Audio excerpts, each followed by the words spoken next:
Сәлеметсіңдер ме балалар? Бұл 3-ші сынып математика сабағы. Бүгін бізде 106-шы сабақ. Разрядтан аттамай 2 таңбалы санды 1 таңбалы санға жазбаша бөлу. Қазақ халқының ұлы ағартушылары. Бүгінгі сабақта сен 2 таңбалы санды 1 таңбалы санға жазбаша бөлуді үйренесің. Сабақты бастамас бұрын менің арнама тіркеліп, лүпіл және қоңырау басуды ұмытпаңдар. Күнделікті сабақтарды бірге орындайық. Ахмет Байтұрсынұлы ақын, ғалым, аудармашы, педагог. Нөмір 1 есеп, тиімді тәсілмен есептеп, Ахмет Байтұрсынұлы қай кітаптың авторы екенін анықта. Мұнда балалар 400 қосу 160 бөлу 40 деп тұр, я? Енді тиімді тәсілмен есептейтін болсақ, балалар жеке-жеке бөліп аламыз, яғни 400-ді 40-қа бөлеміз, 10, 160-ды 40-қа бөлеміз, 4. 10-ды 4-ке қосамыз, 14. 14 бұл жауабы қазақша әліппе.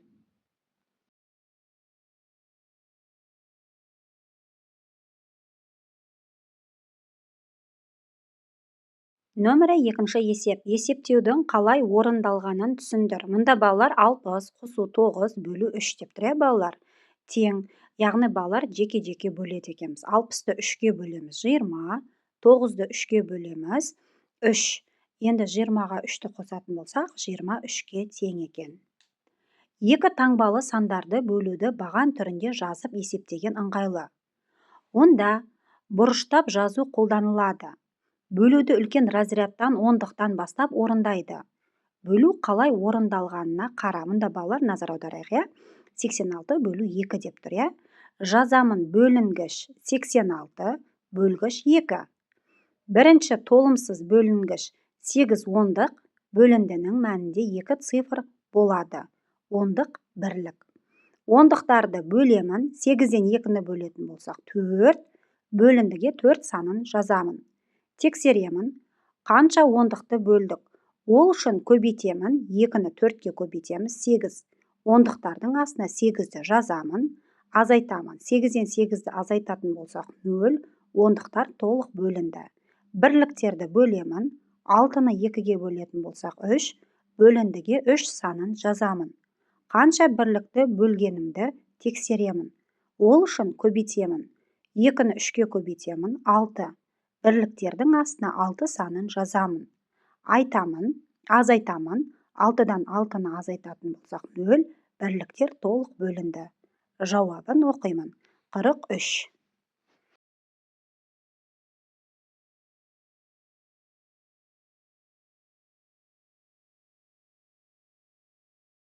Нөмірі 3 есеп. А нұсқасы. Өрнектерді баған түрінде жазыңдар және есептеңдер. Дұрыстығын тексеріңдер. Мұнда балалар 84 бөлу 2 деп тұр. Баған түрінде жазайық. 84 бөлу 2. Мұнда балалар көрсетіп қойдым баған түрінде. Бірінші біз балалар 8-ді 8-ден қайырамыз. 8-ді 2-ге бөлетін болсақ, балалар 4. Мұнда мен 4-тен беремін. Енді 4-ті 2-ге көбейтетін болсақ, 8. 8-дің астына жазамын. Енді балалар 8-ден 8-ді азайтатын болсақ 0, мұндағы 4-ті түсірем. Енді 4-тен 2-ні бөлеміз, 2, 2-ден береміз, 2-ні 2-ге көбейтеміз, 4. 4-ті 4-тің астына жазамын. Енді 4-тен 4-ті азайтатын болсақ 0. Сонда балалар бөліндінің мәні 42-ке тең екен.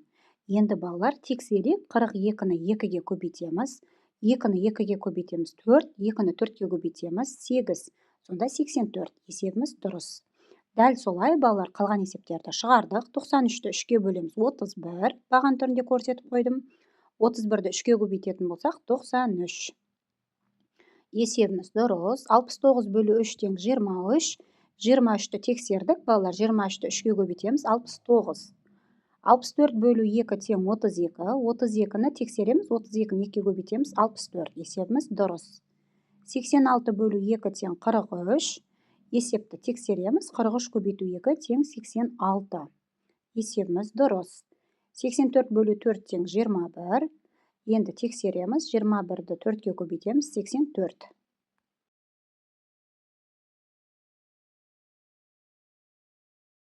Үшінші есептің жалғасы 55 бөлу 5 тең 11.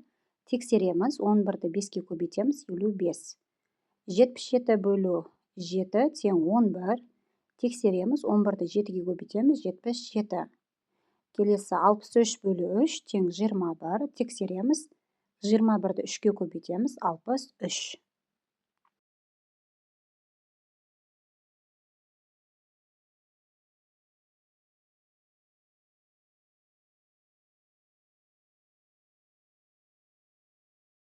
Үшінші есептің жалғасы ә нұсқасы берілген өрнектермен теңсіздіктер құрастырып жаз. Мұнда балалар 84 бөлу 2 артық 84 бөлу 4-тен. 64 бөлу 2 кем 86 бөлу 2-ден. 69 бөлу 3 артық 63 бөлу 3-тен. 93 бөлу 3 артық 77 бөлу 7-ден. 55 бөлу 5 кем 63 бөлу 3-тен.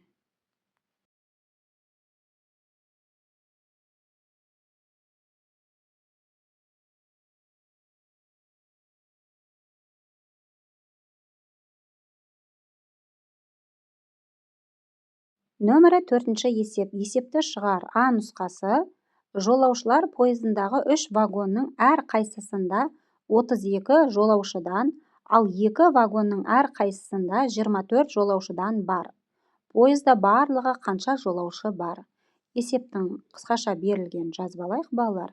3 вагон 32 жолаушыдан, 2 вагон 24 жолаушыдан. Бізде барлығы қанша жолаушы, соны табуымыз керек. Ол үшін біз шешуінде бірінші 3-ті 32-ге көбейтеміз, 96 жолаушы, бұл 3 вагонда. Келесі 2-ні 24-ге көбейтеміз, 48 жолаушы, бұл 2 вагонда. Енді 96-ны 48-ге қосамыз, 144 жолаушы, бұл барлығы. Өрнек түрінде жазбалайық балалар. 3 көбейту 32, қосу 2 көбейту 24. Тең 144 жолаушы. Жауабы, пойызда барлығы 144 жолаушы бар.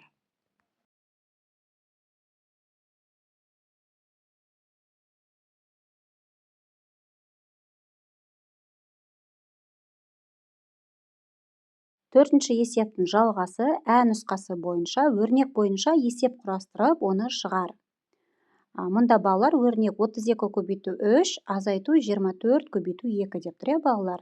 3 вагон 32 жолаушыдан, 2 вагон 24 жолаушыдан, яғни қайсысы вагондағы артық, соны табуымыз керек, яғни жауабы, шешуі 32-ні 3-ке көбейтеміз, азайтамыз, 24-ні 3-ті көбейтеміз, 2-ге тең 48 жолаушы. Жауабы, 3 вагонның жолаушылары 48-ге артық.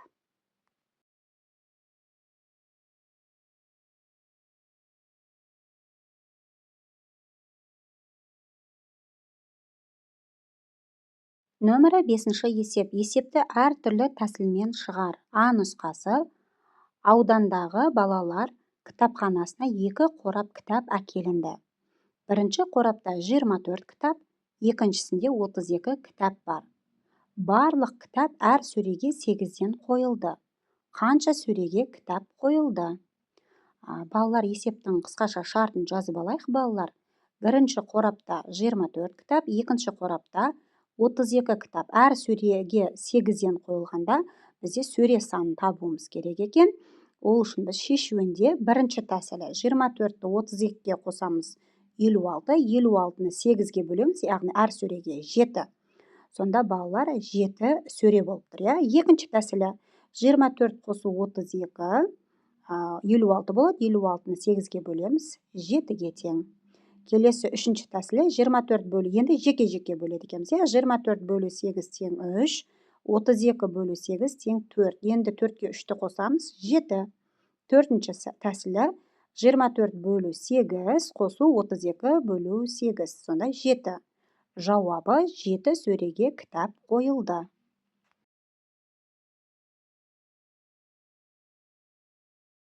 Бесінші есептің ә нұсқасы. Шешуі осындай болатын есеп құрастыр және шығар. Бірінші қорапта 25 шоколад, екінші қорапта 30 шоколад. Әр сыйлық сөмкеге 5-тен салынды, балалар. Сыйлық сөмке қанша дана, соны табуымыз керек. Шешуінде Бірінші тәсілі 25-ті 30-ға қосамыз 55, 55-ті яғни 5-тен бөлгенде 11. Сонда балалар сыйлық сөмке 11 екен. Екінші тәсілі 25 қосу 30 бөлу 5 тең 11-ге. Үшінші тәсілі 25 бөлу 5 тең 5, 30 бөлу 5 тең 6, 5-ке 6-ны қосамыз 11. Төртінші тәсілі 25 бөлу 5, 30 бөлу 5 тең 11 екен. Яғни 25-ті 5-ке бөлсек 5, 30-ды 5-ке бөлетін болсақ 6, 5-ке 6-ны қосамыз, сонда 11 екен балалар. Жауабы 11 сыйлық сөмкеге салынды.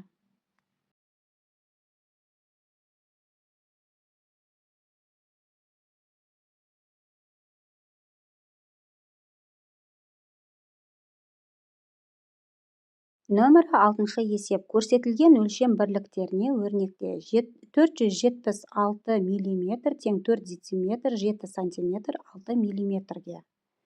7 дециметр 5 сантиметр тең 75 сантиметрге тең, және 750 мм-ге тең екен. 1 километр тең 1000 метрге. 1 метр тең 100 сантиметр, 100 сантиметріміз 1000 миллиметрге тең екен.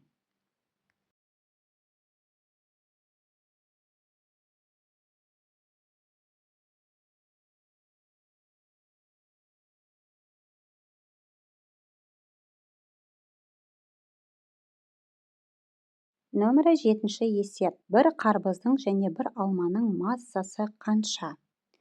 Мұнда балалар бір қарбыз, бірінші суретте балалар бір қарбыз тең бір алма қосу 1 килограммға. Ал екінші суретте балалар бір қарбыз 6 алмаға тең екен. Бір алма қосу 1 килограмм, ол 6 алмаға тең. Сонда 5 алма тең 1 килограмм. Балалар, 5 алмамыз 1 килограмм, ал 1 килограммыз ол деген 1000 грамм екен. 1000 грамм тең 1 килограммға, балалар. Сонда біз 1000 граммды 5-ке бөлеміз, сонда 200 грамм бұл бір алманың массасы. 200 граммды біз 6-ға көбейтеміз, 1200 грамм бұл бір қарбыз массасы екен. 1200 граммыз тең 1 килограмм 200 граммға. Сонда жауабы балалар, бір қарбыздың массасы 1 килограмм 200 граммға, ал бір алманың массасы 200 граммға тең екен. Осымен балалар, бүгінгі сабағымыз аяқталды. Келесі сабақта кездескенше.